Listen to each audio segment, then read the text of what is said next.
Well, maybe we should listen to someone that agrees with us, somebody that said exactly all the things that we're talking about. Dr. Ibrahim Sulu Gambari. He was once the vice chairman of the defunct Nigeria Football Association. So we just listened to him, his take on what's going on in Nigeria right now, why the game seems not to be growing. They'll be back for more on Sports this morning.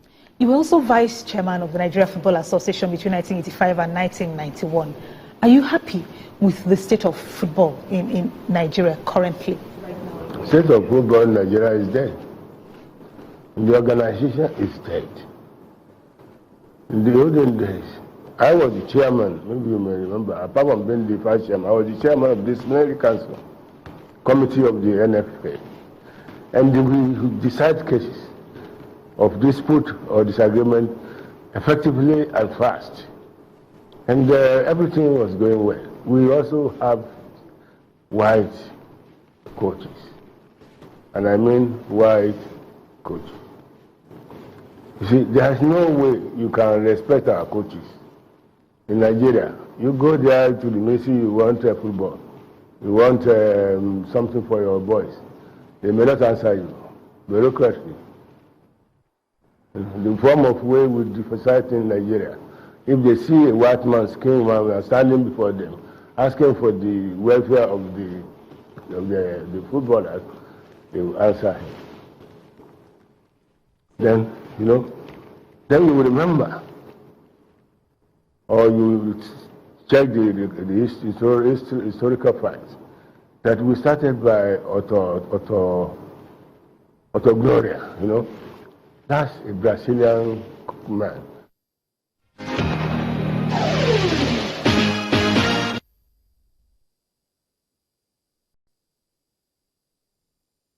People like Odagbami, those are the people that were trained by experts. And at that time they were trained. We in Nigeria, we are better, we are the best in Africa. But as soon as the other countries realized it was white man that coached us, they also hired some. And then we are now playing equal, so we have to fight equally now. So for many reasons, particularly for that of discipline, if you get a Nigerian coach talking to a player, a very good player coming from London or Spain, people will really respect him. But if you get a white man, or even a black Brazilian, we will get authority. It will not be biased on the choice of who are going to play, or how long you are playing. When he finds that you are not doing well, they will have no hesitation to replace you. So with all these combinations, we are yet young to say that we are mature enough to produce footballers who can now be coaches. We are very, very young in that regard. I'm not particular about color or skin. I'm particular about experience and credibility. Things will move better. And then our coaches that we have brought to, they are good, like CSR and others. But once I glued myself to the television, I can see they are not reading the game. Our coaches don't know how to read the game. The boys dictate the game.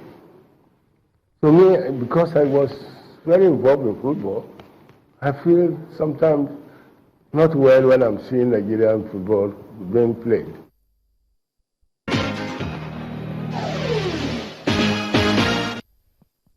Okay, that was, the former vice chairman of Nigerian Football Association, Dr. Ibrahim Sule Gambari. He was actually speaking with a host of the program View from the Top, talking about Mandela Sarafa Yusuf. So he was talking to her about, the problem of Nigerian football, how we actually had, before now, how good it was because we had a Brazilian coach and everything, and how he told the likes of Odegbami and the likes, good football and everything, but right now we don't have that anymore. But I think it's one of those people who actually subscribe to the fact that, okay, we can have experienced coach, and that would definitely help Nigeria to move forward in football, not the inexperienced one. He believes we've not gotten up to the stage whereby he's using coaches who are not really vast, when it comes to the knowledge of football. We actually have one right now, the Super Eagles, the national team coach, the Super Eagles coach, who is also experienced in that field. Well, Olawale Ishola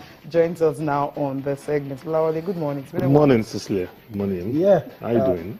Yeah, I'm good. We should also add that he is also the Emir of Ilorin, just if we let that slip. He's also was former vice chairman of the NFA and currently the Emir of Ilorin. Well, it's good to have you. Did you sleep last night? South America, a lot of games. A lot of games, and the biggest upset was the Paraguay beating Argentina at home. That was a big upset with the star-studded Argentine team.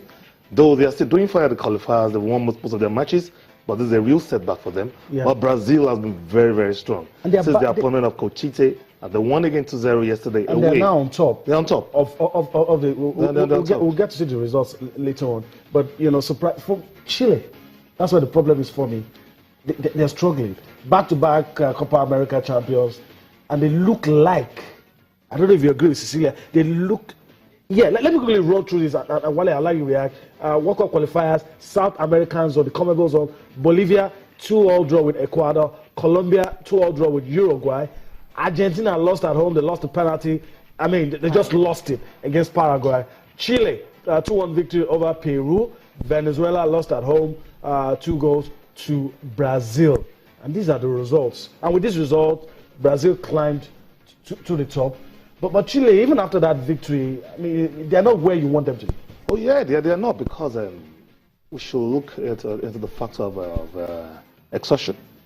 Because they played two Copa America competition within 2 years and they won. And to win a Copa America is not easy. And these are players, most of the players are based in Europe. They have to travel a long miles, the distance before they go and play the qualifiers. So all these things is affecting them. But I know as a team with quality, with the likes of Vargas, Sanchez, Vidal, Charles Aranguiz, they'll get over it. They will qualify. I don't believe you, Sha. Because I mean, traveling all across, coming. Others traveling. You can't compare. I mean, the star-studded squad, right? Yeah. I mean, from the goalkeeper down to the strikers and all that. So you can't compare the level of competition. 3 goals to nothing to Ecuador. The level of competition they've encountered over the past 2 years, you can't compare with the most teams. Exactly. That's what you should have. I mean, the only exception is Argentina. What I was the only exception is Argentina that have been in the 2 finals with them. But apart from Argentina, most of these teams that they are playing, they've exited in the quarterfinals, in the semi-finals. So maybe the Chileans, they played more games. That's why I said exhaustion. I think they're exhausted. I think burnout. Maybe burnout would have been the word, not because they traveled from other countries. It's part of it. It's one of the factors. It's part of it. But burnout will be top. Top will be top. That's why I mentioned exhaustion in the first. Maybe they feel they've overachieved. No. Copa America back-to-back is not easy. It's not easy. Everybody wants to be at the World Cup. Everybody wants to be at the World Cup because that's the pinnacle of world football in terms of international football. But not Venezuela, definitely. They've never been. I don't think they're interested in it. Okay, Argentina. Let's talk about Argentina. They lost at home. Before that game, they were in fifth position, and now they'll go down. They're around 6th or 7th. But did you see that coming? That they won't qualify for the World Cup? No. I'm not saying that. But did you see them losing at home? I was surprised because the last time they were beaten by Paraguay at home, that was almost like 7 or 8 years ago. But in football, anything can happen. Okay. The Paraguayans have always been the bogey team of both Brazil and Argentina in the CONMEBOL. So when you see such results, it won't come as a surprise because they've known for their tactical awareness. They'll pack the bus and eat you on the counter. And that was what happened yesterday. Okay. And Argentina they did all they could to get the goal. They lost the penalty and they couldn't get it. Let's go to Europe, Cecilia, and take a look at some of the results. The Czech Republic and Azerbaijan, where it ended goalless. I was shocked by that one. Germany and Northern Ireland. Well, Northern Ireland coach says, who can even play Germany anyway? So if you go into their home and trying to beat them. He says the result is not a disaster. It was not at all. Norway and San Marino focused on. Kazakhstan and Romania goalless. and Montenegro beating Denmark 1-0. I was shocked by that. Another shocker is the fact that Armenia and Poland, Lewandowski had to bail them out in that one. Lithuania and Malta, Lithuania winning by 2-0. Slovakia and Scotland, of course, a 3-0. Okay, Scotland, sorry about that. Slovenia and England. The most talked about. Exactly, everyone expected England to actually win this. Since they started the qualifiers, they haven't lost a game or anyone. They won their 2 games, and this is the first draw they are having. And this is the one that Captain Wayne Rooney was dropped, and Jordan Anderson was supposed to spearhead the team over Slovenia. Somehow, it just didn't happen for England. And Joe Hart, surprisingly, was man of the match. If your goalkeeper is the man of the match, it tells the story. It tells the story. We don't need to talk much about the match. If Jordan can be the man of the match, shows that they were not there. The gear didn't just click at all yesterday. For them? Yes, it didn't click at all. And though there will be a little bit of hype about the English national team, the hula balloons around their exit at the last Euro, let me tell you something. There is dearth of talent in England. Leave EPL.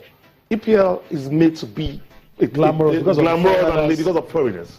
But if we check out the English players, when they come to the national team, they don't live up to expectation. Because they place so much hype and noise on their players. They'll be shouting about Rashford, Raheem Sterling. Cool. Raheem Sterling. In qualifiers, they're cool. They can't be cool because of lesser opposition, in terms of opposition. When you get to the competition proper, it becomes a different ballgame. And I guess Wayne Rooney will be laughing. He might not be able to do it publicly. I mean, Gareth Southgate told us tactical reasons, and I'm trying to understand the tactical reasons because it simply doesn't work. And even Gareth Southgate's not helping. A lot of people are pushing that if he can be in charge on interim, why not even give him the job? Full time. The experience is not there. And this kind of results and decision making may not just help his cause. But Yemi Sisile, we should address this thing. Let's face the fact. When Rooney is on the decline. Okay. I won't blame any coach for taking that decision. Mourinho did the same thing. Because when you have a player that has been paid, that has been given such a level, but that slows the game, that doesn't have that pace anymore, doesn't have that energy, you have no choice other than to drop him. When you have younger players that can do the job, why would you drop him? All right. It's not compulsory you play when Rooney. Okay. A lot of Wayne Rooney fans will not agree with that, but